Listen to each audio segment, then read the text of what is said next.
Hey, well, welcome back to another video.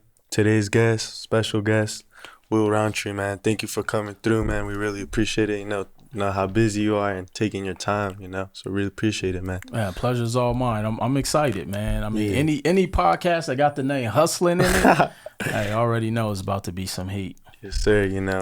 Well, so we could go ahead and get started, man. Where did your education on credit and wealth start? A lot of times at school we don't get taught that. So I was wondering where you actually started to go ahead and develop the education for it.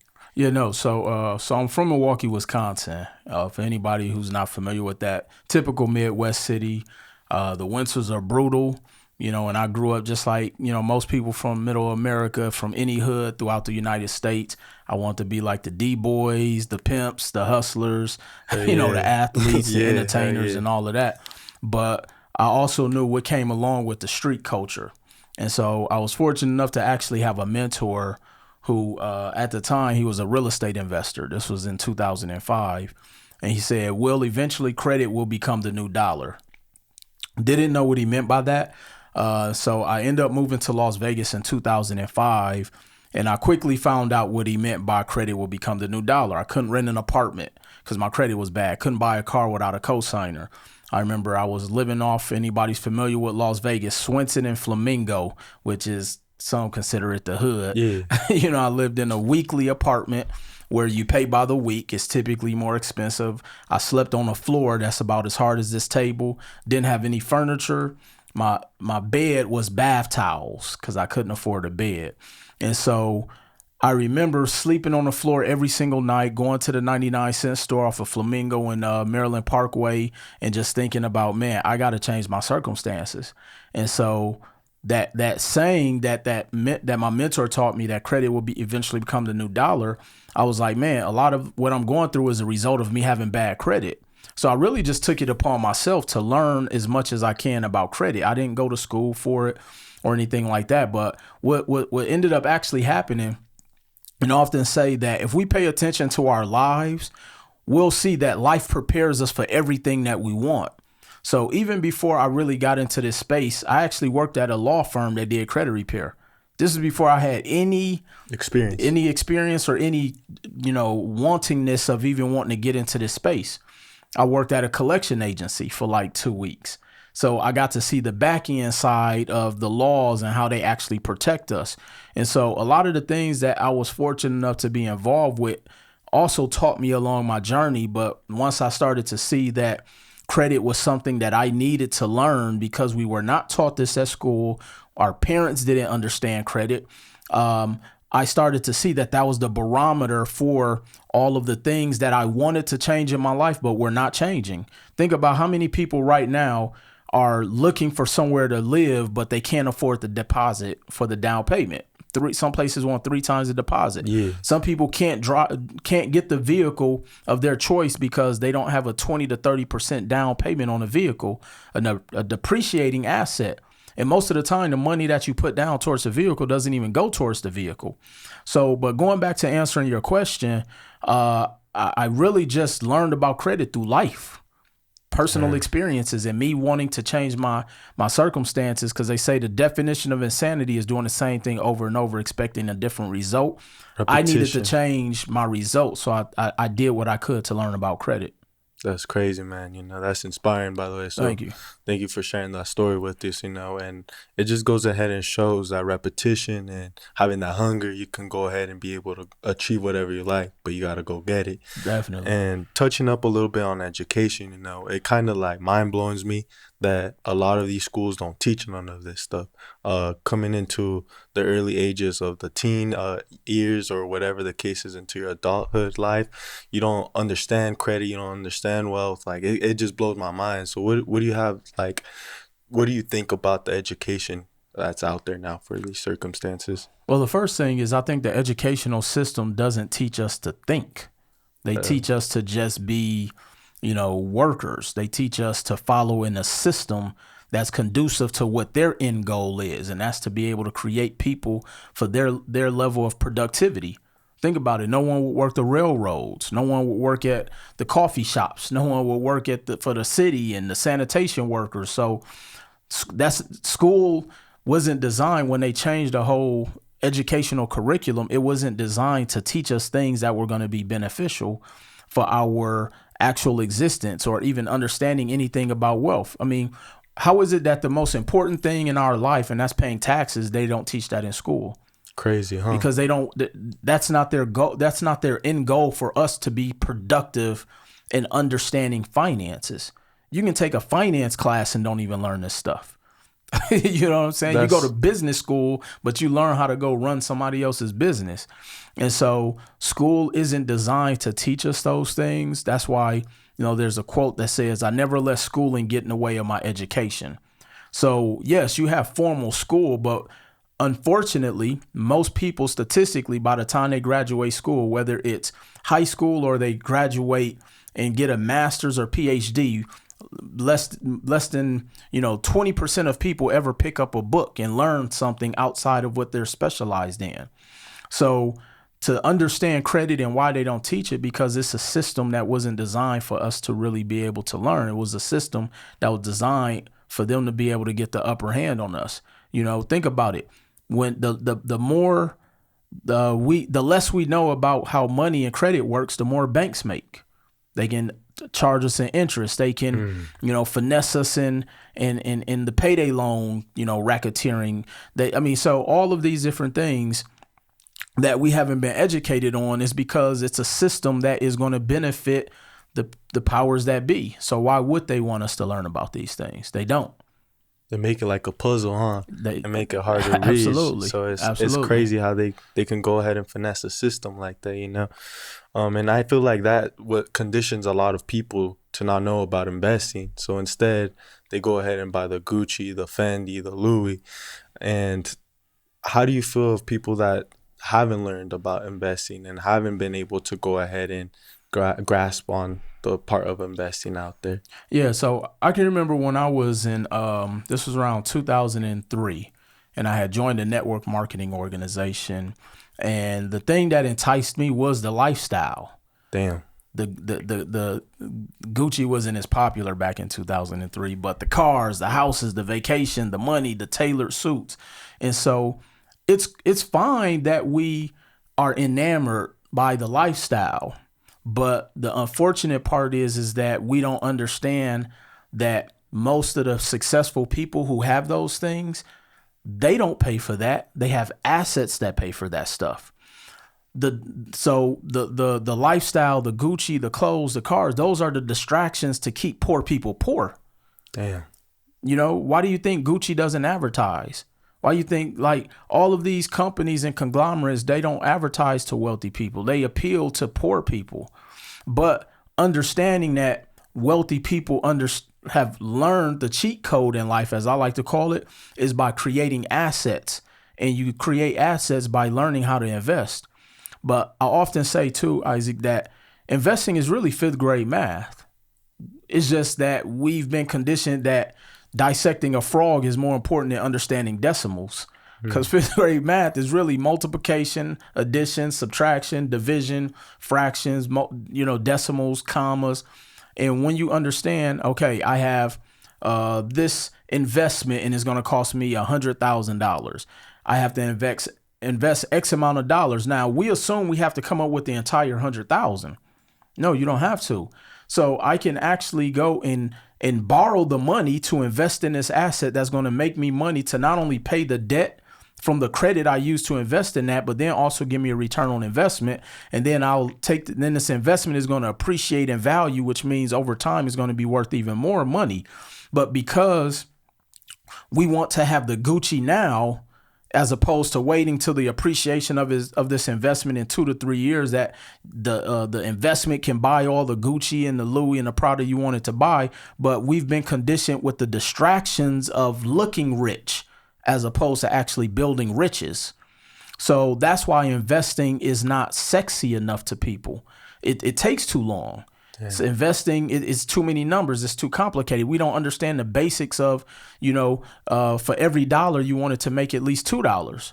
But because we've went to school and they've told us to go to school, get good grades to get a good job, we don't even understand the concept of trading time for dollars will never put you ahead. I mean, who says that I'm worth $10 an hour? Yeah.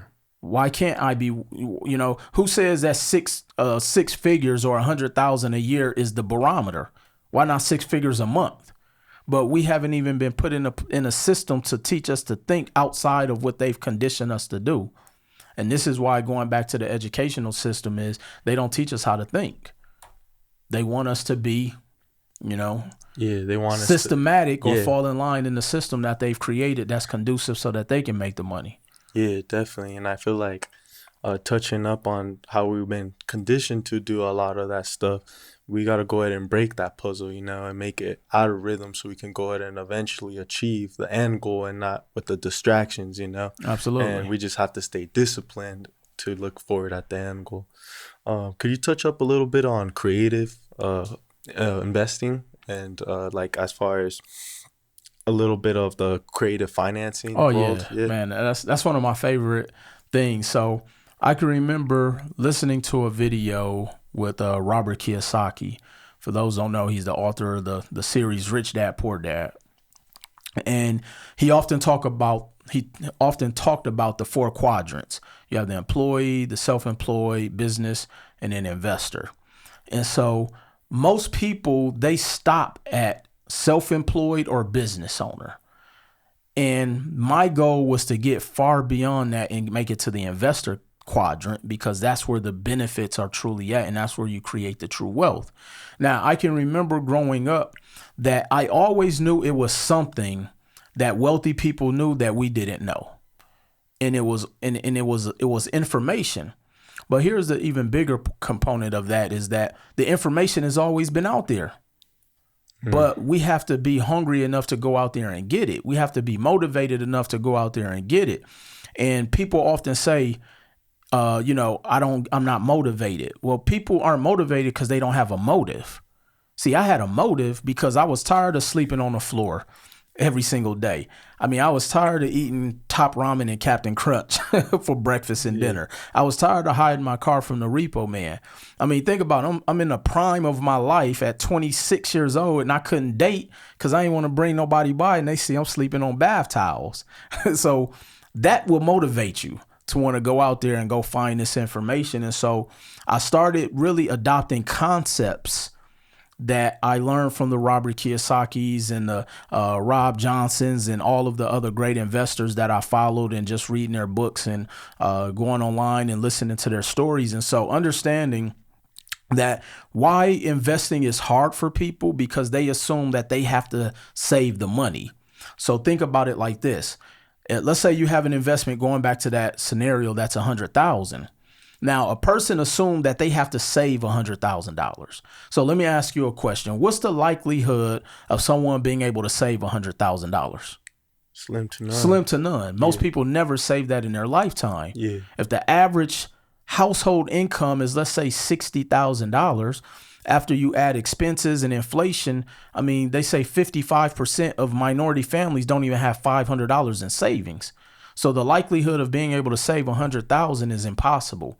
So one of the things that wealthy people have always talked about, and Robert Kiyosaki also talked about this, is OPM, an acronym that stands for other people's money. When you learn how to use other people's money, you will always be able to create opportunities. And so creative financing is really just a strategy of using other people's money. Here's how that works. I have great credit. I set up a business, an LLC, a corporation, whatever the case may be. I can go to as many banks as I want, and I can go and borrow the $100,000. Now, here's the vast difference in me borrowing the 100,000 versus, let's say you have someone who's fortunate enough to save the 100,000. So when you have 100,000 that you've saved from your paycheck, what is one thing that you're going to have to do? Yeah, you're gonna have to go ahead and take out the money that you have in debt, pretty much, like you owe. Well, remember, they saved it from their paycheck. I'll tell you the answer. They got to pay taxes. Damn. So you're still going to always be in the hole, because once you get to that amount of money you're trying to save, now you're taxed at a higher bracket. Versus I can go to as many banks as I want and borrow as much money as I want. And guess how much I pay in taxes? Zero. So when we talk about wealthy people not paying taxes, we can't get mad at them. We just got to learn how to play their game. Yeah. And so, but because we've been conditioned to be scared of, I'm going to call it debt, because we've only been conditioned to understand, or not, let me use not use the word condition. We've only been educated to look at debt from a consumer standpoint. When most people get a line of credit, they go and shop, they want to take vacations, they go buy clothes, they go out to dinner. Like, I mean, I've never seen so many pictures of people posting crab legs during the pandemic. People was blowing their money. Yeah. Versus I can go get a line of credit and go invest in this asset that's a house, a business, or whatever the case may be. Not only do I pay taxes on this money, but I can go and borrow against this money as many times as I want. Secondly, I bought this investment. So let's just say this was a real estate property. Okay. Yeah. So I paid $100,000 that I used from the credit that I got from the bank because I have great credit and I have a business. This house is going to make me money every single month. But then what also happens, Isaac, is that the house is going to do what's called appreciate in value, which means it's going to be worth more money over time, as long as I purchase the house the right way. Some people overspend because they're trying to buy a pretty house as opposed to buying a cash flow producing property. And so then here's the secret sauce of understanding the power of creative financing. So I take this line of credit, buy the property makes me money. Eventually this property appreciates in value. I now can do what's called a refinance, which means I can pull the equity that this property has gained, pay off this line of credit. I still own this property. And how long do I own this property? How much longer you own the property for? Yes. How long can I own it? Forever. Yeah. So that means how long will this property make me money? Forever. So how many times can I do that? Forever. As many times as I want. Because guess what I do? I just go to a bank and go get some more money. That's the power of creative financing. It's the cheat code. That's crazy. And so we can do this even with businesses. So imagine I found a business that's doing $250,000 a year in revenue. That doesn't mean that's how much you're going to sell me the business for. And even if that was the case, I would go get a line of credit, buy the business, and now I purchased cash flow. The business is already making money. Passive income. I call it sitting on the beach drinking out of a coconut money. Because whether I'm in Tulum or Brazil or Australia or the DR, I'm making money every single month. Hell yeah. And guess how much all of those investments cost me out of my personal pocket? $0. Nothing. Because I got the money from the bank. So that's what we call creative financing, because I creatively came up with the money it took to invest or make that purchase. When people understand that basic concept, I'm telling you, you can always make money. And so I even have this slogan called credit and assets. It's one of my brands. As long as I have great credit, I can always go and purchase assets. And my goal is to accumulate and amass assets to where that's what generational wealth is. If you ask the average person what generational wealth is, they're going to give you some breakdown that doesn't even make sense. Their kids, huh? But they don't even know what that means. Yeah. Here's why. Because their great-grandparents didn't leave them nothing. Mm. But to break down in layman's terms, what is generational wealth? Money that can last forever. As long as you own businesses, real estate, things that always appreciate and make you money, how long can you own them? Forever. That's generational wealth. And I did all of that using creative financing, which is really just debt. I leverage debt to create assets. I really want to thank you. And I want to thank you because that's something that I've never learned, and it mind blows me that you basically broke down a cheat code right in front of me, and it motivates me to go ahead and be able to take that step to go ahead and get that line of credit or whatever the case is. Because a lot of times we're quick to go ahead and, like you said in one of your videos, go purchase all of this fancy stuff, but scared to go ahead and start your own business or go ahead and start. That was one of my favorite videos, by the way. I appreciate that. No, it's true, man. I know people who will go into debt to buy a car versus to go into debt to start a business. It's crazy. You know what I'm saying? That's crazy. So, it's part of that first step and taking that risk. 100%. You took it, so man. I mean, it's inspiring for Thank sure, you, man. Thank you. My next question is, how do you go ahead and dodge a 9-to-5? I hear this question all over the part of the world, Right. People always trying to go ahead and think of ideas but don't follow through, How do you actually dodge a 9-to-5? So I often like to tell people I can remember when I graduated high school, I didn't know what I wanted to do. And I was a semi A B student. And I didn't want to go to college. School was boring to me. It didn't challenge me. I thought about joining the military, like you name it. I was like, let me try this. So I took about a semester off. I eventually went to technical school. Started to learn about computers because this was around the time when like computers was about to be the new wave. So I started studying like computer programming. And I remember being in my economics class and finding out that this route that they told us was the American dream wasn't going to help me make a lot of money. Because I knew at a young age I wanted to make a lot of money. And so I eventually dropped out of college. So dropped out of college. I started working for a company, was there, and I thought I was going to retire there. Ultimately didn't retire there because the company went out of business. Now, why am I sharing this story? I'm sharing this story because that's most people's life. You know, you don't know what you want to do out of college. Most people go into a field that their parents told them, hey, you should be an engineer. You should be a doctor. We chase careers where we think we're going to make a lot of money. But a lot of people, unfortunately, don't even understand that most of the careers we go into won't even cover and service the debt on the student loans that it took for us to get that career. That's crazy. It's real crazy. And so understanding it, as I started to learn all of those things, you know, I stumbled into entrepreneurship, I often say. But one of the many lessons that I've learned in entrepreneurship, and as you mentioned, people wanting to get away from their 9 to 5, I'm actually one that has a different mindset. I think you should keep your 9 to 5 as long as you can. And here's why. For one, most people start a business, and the reason they can't make it, statistically 9 out of 10 businesses fail, is because they don't have the money to sustain the longevity to go through the failures to see what works and doesn't work in business. Like think about it like this. Imagine if you went to the hospital and your doctor was fresh out of high school and he was like, okay, I know you need open heart surgery, Isaac. This is my first day. I didn't go to school for this, but I'm going to try to operate on you. How comfortable would you feel? I'd be scared. That's how most people run their businesses. Wow. Think about it. What experience do they have? Zero. So they're trying to go into something they have no concept of.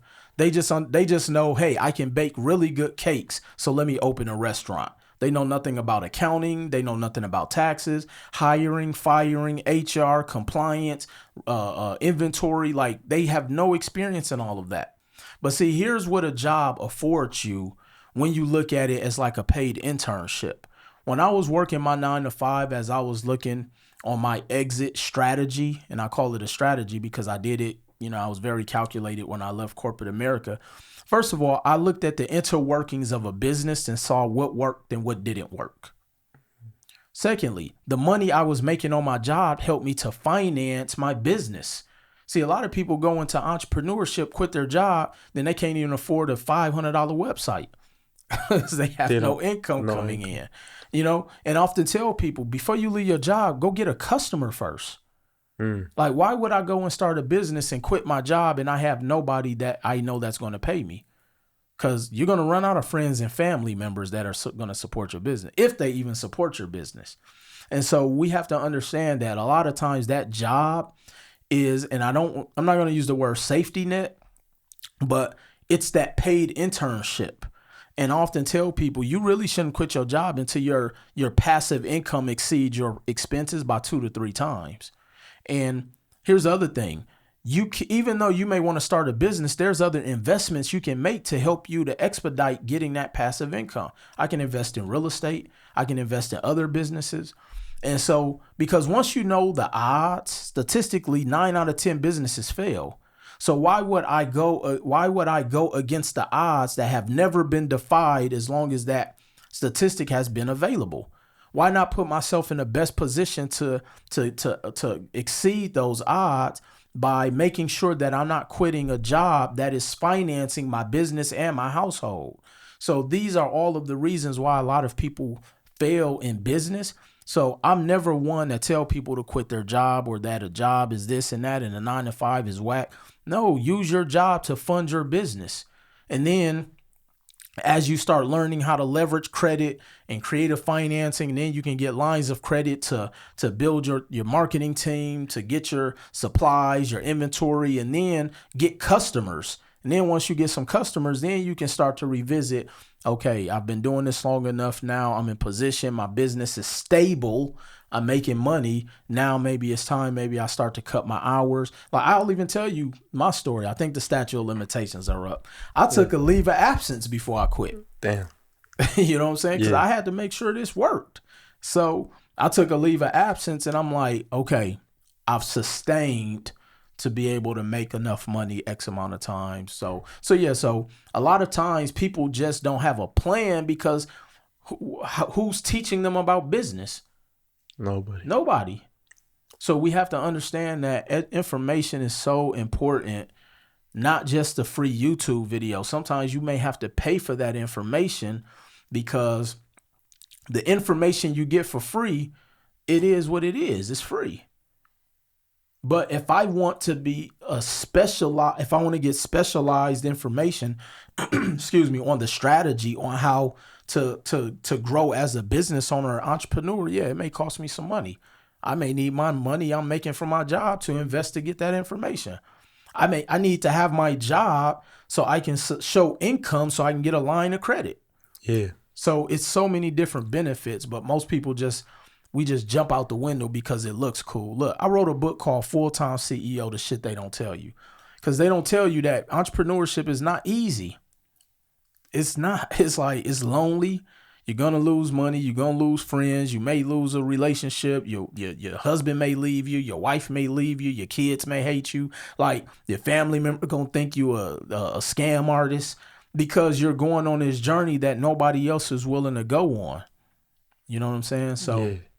before you fully jump out the window, man, keep that job as long as you can to help to sustain you is what I often tell people. Damn, man, you couldn't put that in better words, man. So y'all heard it here.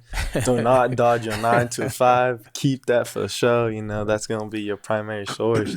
And like going back into the knowledge, you know, going ahead and paying for that information and paying for that knowledge.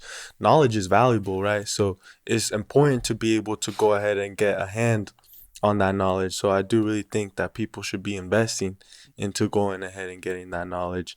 Well, let me correct you. The knowledge and information is powerful when applied. Because most people don't apply it. Like, I know people who will say when it comes to weight loss, they can tell you every single strategy to lose weight, but they don't apply it themselves. So it's a lot of people who can tell you all of the wealth concepts. Like, I had a teacher who was teaching economics, but he had no money. He wasn't even applying the things he was teaching. So yeah, the information is valuable, but then here's the other thing too. Applying it. Not only applying it, what is the most expensive thing on this planet? Time. Information. When we understand that because it's valuable. When you get the right information. Yeah. Let me put that disclaimer. There's a lot of bad information on the internet. Yeah, for but sure. When you get the right information, yo, that shit will change your life. Like, this credit changed my life. I'm from Milwaukee, Wisconsin. I grew up on 47th and Hampton. I was told by the time I was 21, I'd be dead or in jail. And I moved to Las Vegas. I borrowed $500. I remember moving to Las Vegas on a one-way ticket. I had a garbage bag with my clothes in it. I remember putting the garbage bag up in where the luggage go. A black garbage bag. People thought I was crazy.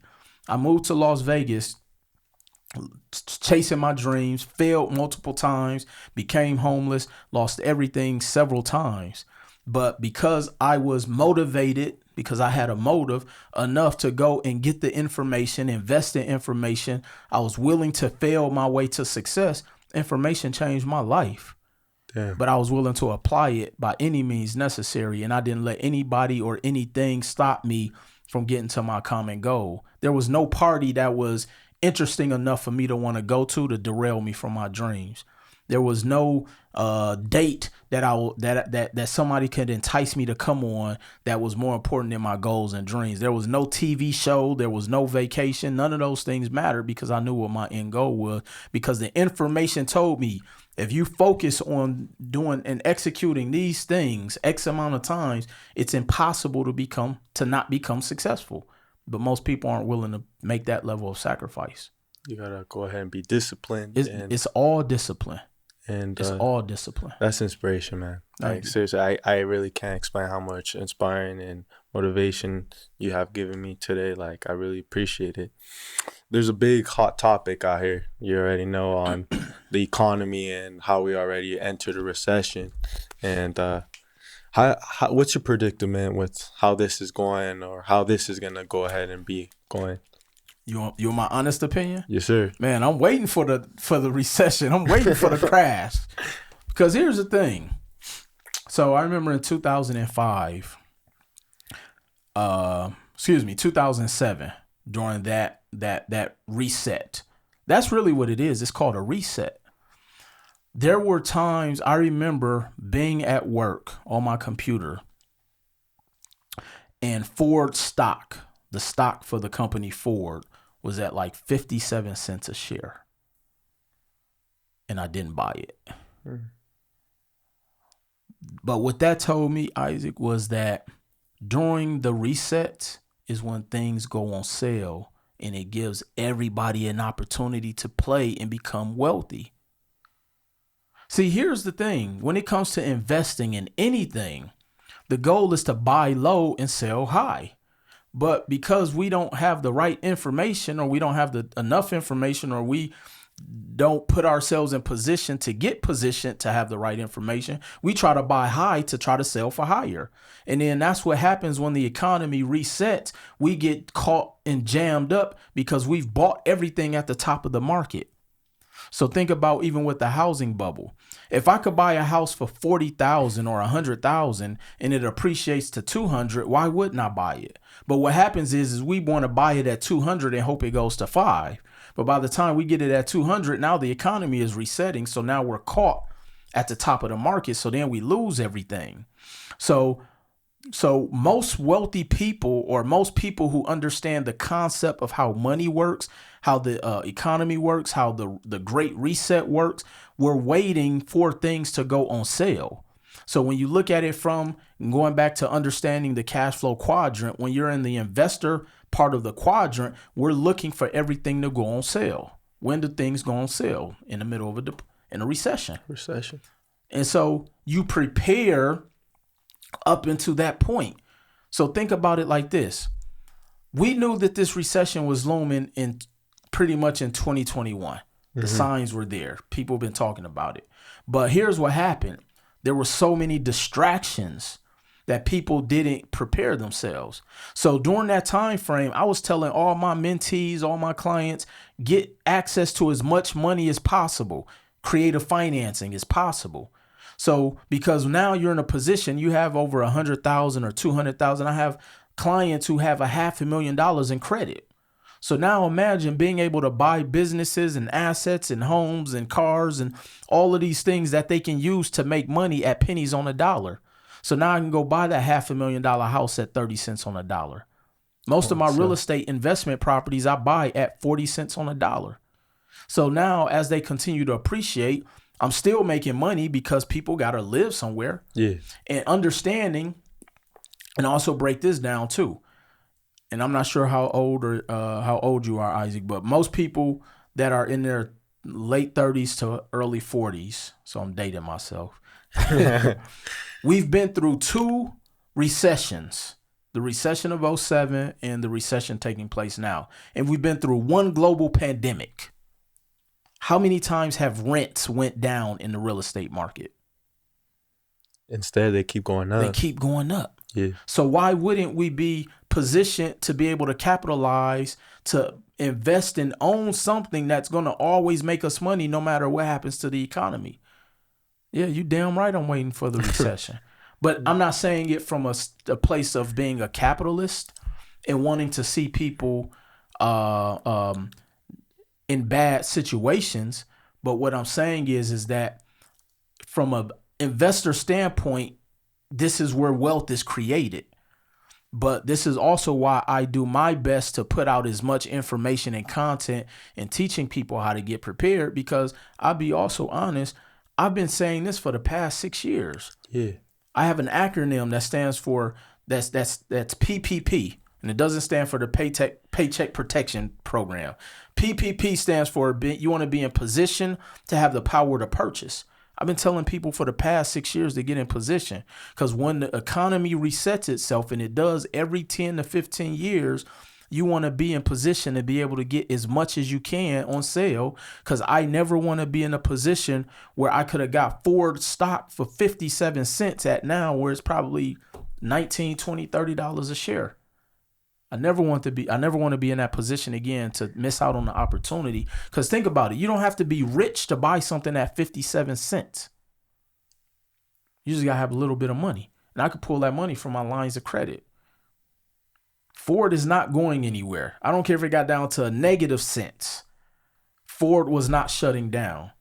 There was a lot of stocks. I remember it was another opportunity. XM Satellite, I had an opportunity to purchase that at like 30-something cents a share. Went up to like $7. I don't know where it's at now. So like we have to start understanding these trends, and as I say, concepts, but we're so distracted because we want to look rich. Yeah. As opposed to doing the concepts it takes to actually become rich. So yeah, so the recession, most investors are understanding that this is a time for them to add a zero to their net worth. Or for some, there are people who have regular 9-to-5s who will be able to walk away from their 9-to-5 because they're going to be able to take advantage of the opportunity of the reset. So instead of buying the Gucci, the Louis, be stacking that money, because when the time comes around, you'll be able to go ahead and catch things on sale. Absolutely. I often tell people, because let me not pretend like I'm just some like thrifty individual. I like nice stuff. No, definitely. I like jewelry. Yeah. I like Gucci, Prada, like, whatever's the latest and greatest. But guess what? My assets pay for my lifestyle. So when I want to go buy a watch, I go buy a house, because the rents from the house is going to pay for the watch. When I want to buy a car, I'm in a position now I can buy a vehicle, but that's because I can rent it out. So now I can drive a vehicle that most would consider their dream car for free, because the people who rent the vehicle pay for the vehicle. And people are like, you don't care about them driving and tearing it up? No, it's a car. I buy another one. Damn. You see what I'm saying? Yeah. So once we understand and adopt that mindset, yes, forego trying to look fly and getting dripped up, or whatever the latest terms is, for the next 5 years, and focus on these concepts. I promise you, you'll be able to buy whatever you want. Future. And somebody else will pay for that. Your investments will pay for that. Your cash flow will pay for that. Your businesses will pay for that. Man, that's crazy. Like I said, this is stuff that I never learned. And like, I really appreciate you being able to spread all of this word, because this is things that people need to go ahead and focus and be able to learn in the future. My next question is, how has social media been able to help you in your career? Man, so I can remember in 2000 and back during when MySpace was out, like I was not a social media person. And I can remember when I was first told about Instagram. I was a late bloomer when it comes to Instagram and all of that stuff. And I was pretty much like everybody else. Oh, I don't want to be on social media. I don't want people knowing my business. And it's negative, and coming up with all of these excuses. But then here's what I started to learn. Social media is only negative when you allow negative energy to be on your page. Why are you following negative shit? That's why your page is negative. People know your business on social media because you tell them your business. And so I tell people, social media is a tool. It can hurt you or it can help you. Fire is a tool. Fire can kill you or it can help you. Water can kill you or it can help you. That's the exact same way how I've looked at social media. I use it as a benefit. I don't use it to go on there. People even say, oh, I use it to keep in touch with my friends. Look, if they're really my friend, they got my number. Yeah. We have email. So I don't want to induce myself to be on a platform to to subconsciously getting images of things that are not conducive to what my end goal is. And this is why people have such a negative connotation with social media. It's not social media, it's them and what they choose to consume. So social media has done wonders for my business, because imagine having a platform that can put you in front of millions of people for free. And even if you pay for it, it's pennies on a dollar. And I can use a line of credit to be able to pay for the marketing on social media. So look at it like this. Imagine if it cost you $1,000 a month to market yourself on social media, but your average program or your average sale is, let's say, $300. Now, all you have to do is sell 3 of them, 3.5, to be able to pay that $1,000 off. So imagine if paying that $1,000 puts you in front of 10,000 people and you sold 10% of that. You made your money back, plus you got a profit. Why would you not want to be on social media? You just have to learn, and I use that word very sternly, you have to learn how to use it. You have to be able to curate content. You have to be able to provide solutions for people. But most people, they use it for things that really don't benefit them. That's why they look at it as a negative thing, or they follow, a bunch of people. Like I tell people, I don't follow celebrities unless they're my client or they provide information or value. I don't care what so-and-so is doing, because they've created their legacy already. I'm trying to create mine. I don't care that they went and got a smoothie. Damn, yeah. You know what I'm saying? Yeah. So social media is really just a tool. And as I often tell people, a tool can hurt you or it can kill you. A hammer can kill you and it can help you. Social media is the same way. And once we really understand it's not social media that's negative, it's what we choose to consume through social media. But social media has changed my life, and it's helped not only me, but indirectly a lot of people, because I've been able to share my information to so many people that has been able to help and change their lives. I have seen that, yeah. I mean, that's crazy, being able to be going on your YouTube page and learning a lot of things, or your Instagram page. It's like social media is it's marketing, and it's for free, 1,000%. yeah. And that's basically what people need to go ahead and understand, is how to market yourself on social media, right? How to go ahead and use it to your advantages, but not to negativities, right? I do know you have your own podcast. Yes. How's that going, man? How's everything been going with that? Yeah, so my podcast, Full-Time CEO, the shit they don't tell you, which essentially is just a platform for me to be able to interview people who are entrepreneurs, businessmen, businesswomen, moguls, legends, people that are athletes, entertainers, up and coming businesses. And it's really a platform that I use for people to share their story. Because here's the thing, I've had, 4-time NBA champions on my podcast. I've had people who've managed. I had, a gentleman by the name of Angelo Ellerby, who he was the PR for Michael Jackson. I mean, we talking about one of the greatest of all time. But here's the thing. We see people that we hold in these high regards and that has hit these positions and made the amount of money, and we think life was easy for them. It's usually just as hard. When Notorious B.I.G. said more money, more problems, that's a true statement. We just assume that money fixes everything, and it doesn't. And so my podcast is really just a platform for them to share their journey and let people know that, look, it's not easy. It may look like it is. Look, let me tell you about the amount of times that I failed. Let me tell you about the sleepless nights I've had. Let me tell you how I've had to mortgage my house 3 times to be able to chase my dream. Let me tell you how I've lost a marriage. Let me tell you how, all of these different stories or experiences that I often say that it took for them to get to that apex that we look at as success. But then once they get there, they're not satisfied. They want more. They want more. And it's not from a standpoint of being greedy. It's more continually building their legacy. Yeah, keeps you motivated, right? Absolutely, because they have a motive. When you have a motive, you'll always be motivated. No matter how you feel, what the weather is, what the condition of your... Like, I know people who will not do nothing because their sports team lost. Mm, that's crazy. You know what I'm Yeah, saying? that's That just means you crazy. have no motive. Your motive is that your sports team won. Like, and I used to, just a little off topic, when people come to me be like, yeah, my team won. I'm like, oh, what position did you play? And they usually get mad. Yeah, But it's real. Like, we're more vested in things that we're not even connected to. yeah. I know people who can tell you every single stat by LeBron, but can't tell you how to read a credit report. Damn. I know people who can tell you every single song and every single album and what year it came out and the day the album came out by their favorite rap artist, but can't tell you what APR stands for.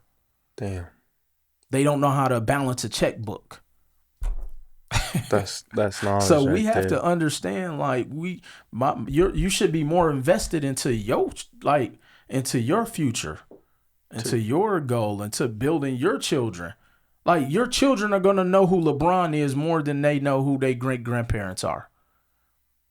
We got to change that. hell And yeah. so I told myself, I'm not. I want to. That's how you leave a legacy. The reason we know Martin Luther King Jr.'s name, because he left a legacy.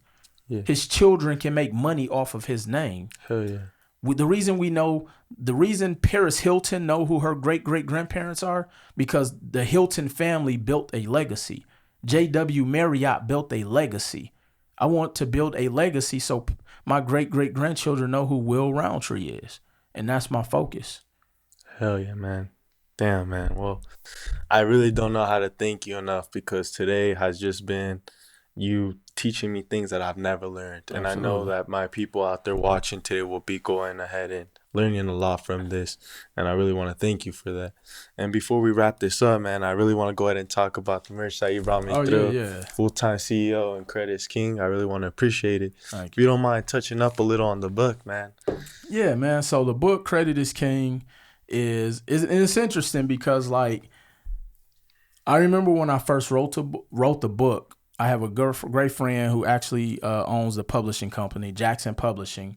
He reached out to me in like 2015. Was like, "Will, you should write a book." And of course I was on my entrepreneurial journey and all of that. I was like, "Man, what am I gonna write a book about?" He was like, "You should write it about what you know. It should be about credit." And I was like, "Man, there's a million credit books out there." He was like, "Write it from your perspective." And so it was a couple things that I was very like explicit of what I wanted to accomplish with this book. One, I didn't want it to be like I wanted to read more like a manual, meaning like you can have an issue in understanding or wanting to learn something about credit, and you can go to the glossary and go right to the problem that you want to fix or something you want to learn. Two, I wrote the book so that an eighth grader could understand it. Mm, And the reason I did that is because statistically, most people, no matter what level of education they have, comprehend on the eighth grade level. Their attention span is about 7 to 15 seconds. And most people, when it comes to finances, if they get to a word they don't understand, they're gonna stop going through it. Most people get intimidated by words.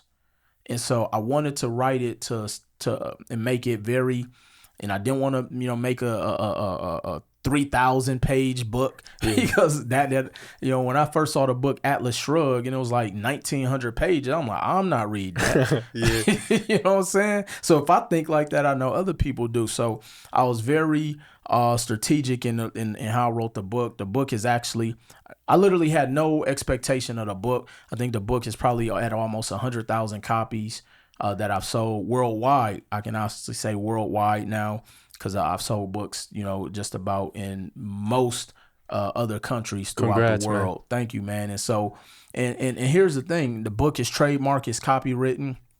The brand of the name Credit is King is copywritten. And so why was that important? That's now what's called my intellectual property. This is now an asset that my future grandchildren will be able to eat off of the rest of their lives. Because if somebody even ever uses the word Credit is King and go out there and sell it for a profit, they have to pay me. Yeah. And so it's, for me, it was bigger than the book. It was creating something that now pays me a royalty every single month, whether I do anything or not. And so that's the other thing that I really focus on trying to show a lot of my mentees and students and clients, is that everything I do, I really make sure that I create an asset out of it. So even my brand, full-time CEO, I own the trademark to that. You know, all my company name, I own the trademark. Why is that important? Because I never go into anything that I'm attaching my name to, Isaac, thinking it's not going to be successful.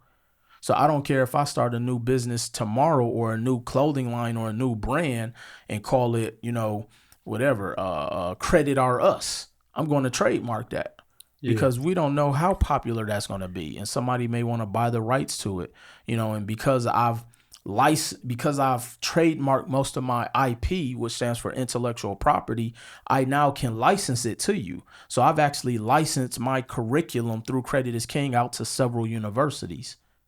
Damn, that's love too. Yeah. You know, that's crazy, man. And I gotta go ahead and read this, and Well, those copies yeah. are for you, Thank you man. so So much. I you're really welcome. You're appreciate welcome. it, and thank you guys for joining us on this video today. Thank you, man. I really appreciate it. You know, I know how valuable your time is, and Thank you. to y'all out there, stay disciplined, stay eyes on the prize, forget the distractions, keep going, and man, you taught me so much. So thank you Hey, so much. I and you really forgot one appreciate it. important lesson you got to let them know. Yes, sir. They got to stay hustling, Yes, man. sir. Hey, man, I really appreciate it for calling that out, you know, Definitely. and, you know, we were having that conversation, Right, you got to right. hustle. You got to keep hustling. Don't stop. Take those risks. Step by step, you'll go ahead and get there. Just go ahead and put the distractions away, man. So I really appreciate it, man. Thank you, Thank you. man. The Thank pleasure you. was all mine. Thank you. So, y'all have a good one. Peace. Hey, bro, I really appreciate you.